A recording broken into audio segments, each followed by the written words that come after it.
En parallèle de mon job, j'ai des passions et j'ai une passion pour le monde de l'art, ce qui m'a amené à acheter quelques tableaux et à rencontrer quelques artistes, une passion aussi pour le monde du vin, de la terre et des vignerons, ce qui m'a amené à monter des projets dans ce secteur-là. Et puis globalement, ce que je retiens de tout ça, c'est qu'il y a eu beaucoup d'histoires d'hommes et de rencontres dans ma vie, ce qui m'a amené en fait à monter des projets dans différents secteurs. Et un personnage tout court déjà, avant de voir son travail. Ensuite, en parlant de son travail, c'est un travail qui, quand je l'ai vu justement cet hiver dans son atelier, m'a tout de suite plu. Et c'est un travail qui à la fois en fait est très fort parce que le moteur de son œuvre, c'est le corps, et à la fois aussi très délicat, puisque en fait avec sa technique de dripping, le trait est très fin et il y a un mouvement qui se crée. Donc cette force, cette délicatesse, ça m'a tout de suite, on va dire, happé et ça m'a plu. Et donc voilà. Plus largement, au-delà de l'œuvre d'Agnès, ce qui m'a aussi assez impressionné, c'est que c'est une fille qui n'a pas froid aux yeux, qui a monté des projets assez incroyables, des seins d'eau en fait à Ville-d'Avray, elle a monté une exposition dans le jardin de Luxembourg, elle est partie au Japon un mois avec devant le mont Fuji avec de l'encre noire et de l'encre orange. Voilà, c'est une fille qui est vraiment habitée par sa passion et voilà, c'est ce qui m'a plu finalement en fait. Alors on a beaucoup bossé sur ce projet, on a beaucoup réfléchi, puisque au départ les expositions que j'organisais, c'était des expositions sur un format qui était l'exposition à la maison, dans un lieu donc intime, un appartement familial, sur une soirée, avec l'artiste qui est là, et du bon vin, puisque j'ai monté des projets dans vin, et le vin compte dans ces soirées. Et au-delà de l'artiste, alors le but pour moi de ce projet-là, c'est pas, j'ai aucun intérêt économique à tout ça. Le but c'est partager un projet avec un artiste avec lequel j'ai envie de monter un projet. Et après l'angle, pour répondre à votre question, sur lequel on a construit cette soirée, c'était le premier angle, c'était que les invités passent une bonne soirée, tout simplement. Ça c'est la première chose.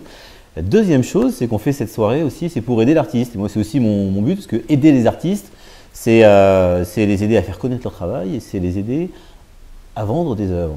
Et tout ça, bien sûr, en bonne adéquation avec leur galeriste, puisqu'il n'est pas la question de faire les choses, faut faire les choses bien. Et donc voilà les angles qu'on a pris pour monter cette soirée. Et de l'angle en fait, sur lequel on a construit le projet, finalement, c'est le lieu qui s'est imposé à nous.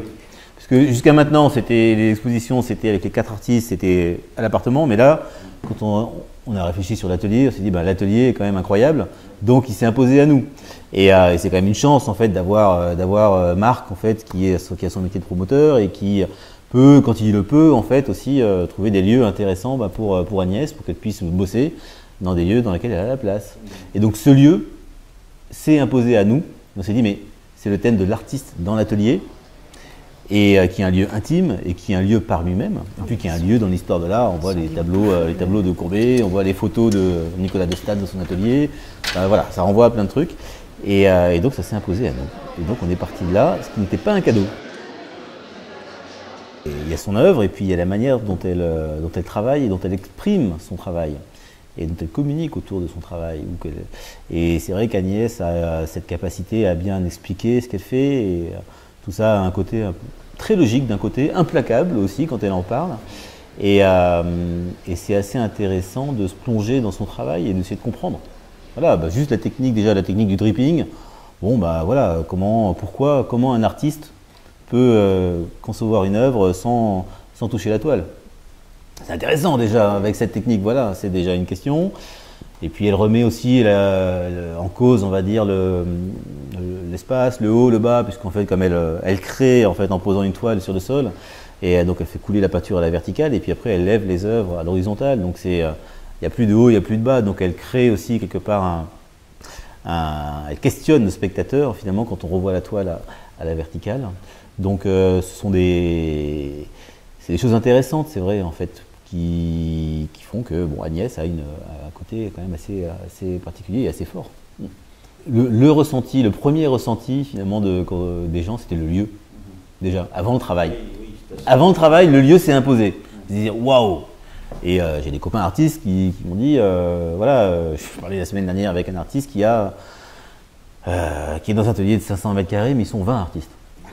Là, il y a peut-être 800 ou 900 mètres carrés, mais il y a une seule artiste.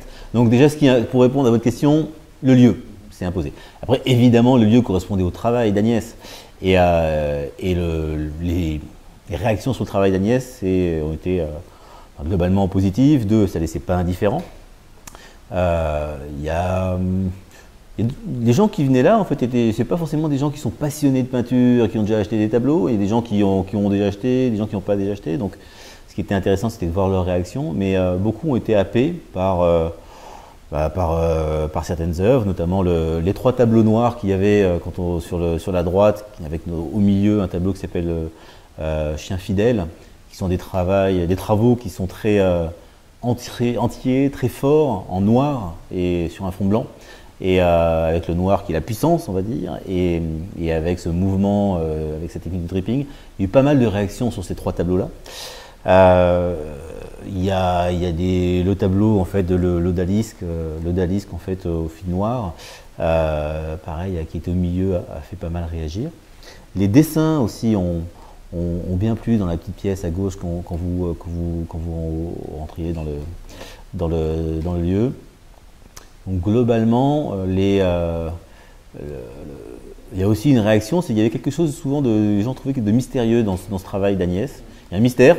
Alors d'ailleurs les visages des tableaux, vous voyez, il n'y a pas de visage en fait. Il y a un corps, mais il n'y a pas forcément de visage, donc il y a un côté mystérieux.